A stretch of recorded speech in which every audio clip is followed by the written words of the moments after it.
যে গোলীয় দর্পণে অভিসারী রশ্মিগুচ্ছর প্রতিফলন, অর্থাৎ একটা দর্পণে যদি কিনা অভিসারী রশ্মিগুচ্ছ এসে আপতিত হয় তাহলে কি কি ঘটনা ঘটতে পারে। আমি সাধারণ দুটো দর্পণকে এখানে দেখেছি, একটা হচ্ছে অবতল দর্পণ আর একটা হচ্ছে উত্তল দর্পণ।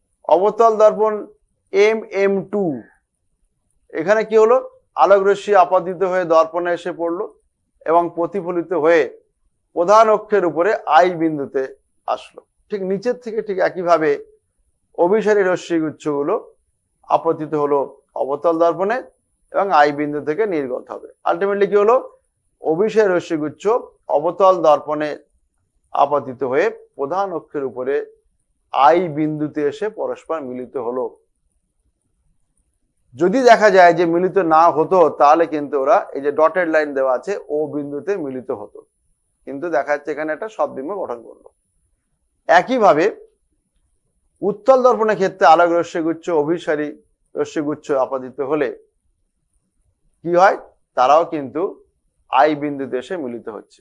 যদি কিনা দর্পণ না থাকতো তাহলে তারা ও বিন্দুতে এসে মিলিত হতো, কিন্তু এখানে আই বিন্দুতে এসে তারা আলোক রশ্মিগুচ্ছ মিলিত হলো। অর্থাৎ গোলীয় দর্পণে অভিসারী রশ্মিগুচ্ছ প্রতিফলনটা আমরা জানলাম।